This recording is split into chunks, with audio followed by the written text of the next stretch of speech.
ಹೊಸ ಸರ್ಕಾರಕ್ಕೆ ಶಾಕ್ ಕೊಟ್ಟಿದ್ದಾರೆ ಮದ್ಯಪ್ರಿಯರು. ಮದ್ಯಪಾನ ಅಂತ ಯಾರು ಮಾಡ್ತಾರೆ ಅವರು ನಿಜಕ್ಕೂ ಕೂಡ ಸರ್ಕಾರಕ್ಕೆ ಶಾಕನ್ನು ಕೊಟ್ಟಿದ್ದಾರೆ ಅಂತಾನೆ ಹೇಳ್ಬೋದು. ಕಳೆದ ವರ್ಷಕ್ಕಿಂತ ಶೇಕಡ 10ರಷ್ಟು ಮಾರಾಟ ಇಲ್ಲಿ ಕುಸಿತವಾಗಿದೆ. ಕಳೆದ ವರ್ಷಕ್ಕೆ ಹೋಲಿಸಿದ್ರೆ ಶೇಕಡ 10ರಷ್ಟು ಮಾರಾಟ ಕುಸಿತವಾಗಿದೆ. ಅಬಕಾರಿ ಇಲಾಖೆ ಆದಾಯ ಹೆಚ್ಚಿಸೋದಕ್ಕೆ ಭರ್ಜರಿ ತಯಾರಿಯನ್ನ ಮಾಡಲಾಗಿತ್ತು. ಡಿಸೆಂಬರ್ನಲ್ಲಿ 3,000 ಕೋಟಿ ಆದಾಯದ ಟಾರ್ಗೆಟ್ ಅನ್ನು ಇಟ್ಟುಕೊಳ್ಳಲಾಗಿತ್ತು. ಇನ್ನು 17 ದಿನದಲ್ಲಿ 1,818 ಕೋಟಿ ಸಂಗ್ರಹವಾದರೆ ಟಾರ್ಗೆಟ್ ರೀಚ್. ಹಾಗಾಗಿ ಮದ್ಯಪ್ರಿಯರು ಸರ್ಕಾರಕ್ಕೆ ಯಾವ ರೀತಿಯ ಶಾಕನ್ನು ಕೊಟ್ಟಿದ್ದಾರೆ ಅನ್ನೋದನ್ನು ನಾವಿಲ್ಲಿ ಗಮನಿಸಬಹುದು.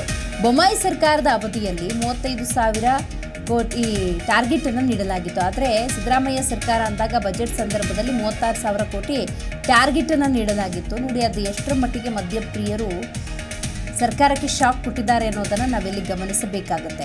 ನೋಡಿ, ಶೇಕಡ 10ರಷ್ಟು ಮಾರಾಟ ಕುಸಿತವಾಗಿದೆ. 10ರಷ್ಟು ಮದ್ಯಪ್ರಿಯರು ಮದ್ಯವನ್ನು ಖರೀದಿ ಮಾಡಿಲ್ಲ. ಹಾಗಾಗಿ ಸರ್ಕಾರದ ಟಾರ್ಗೆಟ್ ಏನು ಇಟ್ಕೊಂಡಿರುತ್ತೆ ಸರ್ಕಾರ, ಅದನ್ನು ರೀಚ್ ಆಗೋದಕ್ಕಾಗೋದಿಲ್ಲ. ಡಿಸೆಂಬರ್ ವಿಷಯಕ್ಕೆ ಬರೋದಾದರೆ 3,000 ಕೋಟಿ ಆದಾಯದ ಟಾರ್ಗೆಟನ್ನು ಇಟ್ಟುಕೊಳ್ಳಲಾಗಿತ್ತು. ಈಗ ಡಿಸೆಂಬರ್ ಅಂದಾಗ ಇವತ್ತು ದಿನಾಂಕ 16.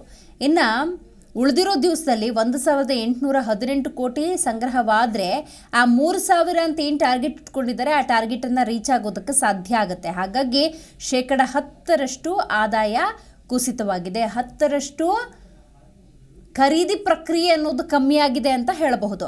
ನೋಡಿ, ಕ್ರಿಸ್ಮಸ್ ಹಾಗೂ ನ್ಯೂ ಇಯರ್ಗೆ ಅಬಕಾರಿ ಇಲಾಖೆ ಆದಾಯ ಹೆಚ್ಚಿಸೋದಕ್ಕೆ ಭರ್ಜರಿ ತಯಾರಿ ಮಾಡಿದೆ. ಹೆಂಗೂ ಕ್ರಿಸ್ಮಸ್ ಬಂತು, ಆ ಕಡೆ ಜನವರಿ 1, 31 ಅಂದರೆ ವೀಕೆಂಡು. ಹಾಗಾಗಿ ಮದ್ಯಪ್ರಿಯರು ಮದ್ಯ ಖರೀದಿ ಮಾಡ್ತಾರೆ. ಈ ಟೈಮಲ್ಲಿ ಮದ್ಯ ಬೆಲೆಯನ್ನು ಹೆಚ್ಚಿಸೋಣ ಅಂಥೇಳಿ ಒಂದಷ್ಟು ತಯಾರಿಯನ್ನು ನಡೆಸಿತ್ತು. ಆದರೆ ಏನಾಗಬಹುದು ಅನ್ನುವಂತಹ ಕುತೂಹಲ ಖಂಡಿತವಾಗ್ಲೂ ಇದ್ದೇ ಇದೆ. ಯಾಕಂತ ಹೇಳಿದ್ರೆ ಡಿಸೆಂಬರ್ ಟಾರ್ಗೆಟ್ ಏನಿದೆ 3,000 ಇತ್ತು ಟಾರ್ಗೆಟು, 3,000 ಕೋಟಿ. ಆ ಟಾರ್ಗೆಟನ್ನು ಈಗಲೇ ರೀಚ್ ಆಗಿಲ್ಲ ಅನ್ನೋದಾದರೆ ಈಗ ಡಿಸೆಂಬರ್ 31, ಜಾನ್ವರಿ 1, ಡಿಸೆಂಬರ್ 25 ಕ್ರಿಸ್ಮಸ್ಸು. ಈ ಟೈಮಲ್ಲಿ ಮದ್ಯ ಪ್ರಿಯರು ಮದ್ಯವನ್ನು ಅಂದುಕೊಂಡ ಮಟ್ಟಕ್ಕೆ ಖರೀದಿ ಮಾಡ್ತಾರಾ ಇಲ್ವಾ ಅನ್ನುವಂತಹ ಒಂದು ಪ್ರಶ್ನೆ ಅಂತೂ ಸರ್ಕಾರಕ್ಕಿದ್ದೇ ಇದೆ. ಕಳೆದ 14 ದಿನದಲ್ಲಿ ಮದ್ಯ ಮಾರಾಟದಲ್ಲಿ ಬಹಳ ಇಳಿಕೆಯಾಗಿದೆ. ಕಳೆದ ವರ್ಷ 14 ದಿನದಲ್ಲಿ 24.50 ಲಕ್ಷ ಬಾಕ್ಸ್ IML ಮಾರಾಟ ಆಗಿತ್ತು. ಆದರೆ ಈ ವರ್ಷ 14 ದಿವಸದಲ್ಲಿ 21.82 ಲಕ್ಷ IML ಮದ್ಯ ಮಾರಾಟ ಆಗಿದೆ. ಸೊ ಕಳೆದ ವರ್ಷಕ್ಕೆ ಹೋಲಿಕೆ ಮಾಡಿ ನೋಡೋದಾದರೆ 10% ಮಾರಾಟ ಕುಸಿತಗೊಂಡಿದೆ. ಹೊಸ ವರ್ಷ ಕ್ರಿಸ್ಮಸ್ ಹಿನ್ನೆಲೆಯಲ್ಲಿ ಅಡ್ವಾನ್ಸ್ ಆಗಿ ಮದ್ಯದ ಅಂಗಡಿಗಳು ಬಿಯರ್ ಹಾಗೂ IML ಬುಕ್ ಮಾಡ್ತಿದ್ರು.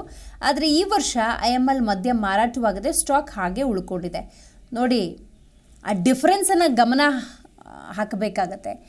ಬೆಲೆ ಏರಿಕೆ ಅಂದ ಸಂದರ್ಭದಲ್ಲಿ ಮದ್ಯವನ್ನು ಕೂಡ ಬಿಡೋದಕ್ಕೆ ಜನಸಾಮಾನ್ಯರು ರೆಡಿ ಆಗ್ತಿದ್ದಾರೇನೋ ಅನ್ನೋದು ಈ 10% ಡಿಫ್ರೆನ್ಸನ್ನು ತೋರಿಸ್ತಾ ಇದೆ.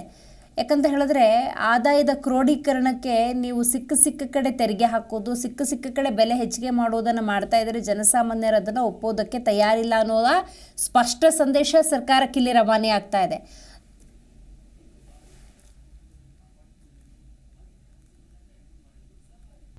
ಪ್ರತಿಕ್ಷಣದ ಸುದ್ದಿಗಾಗಿ Zee Kannada news app download ಮಾಡಿ.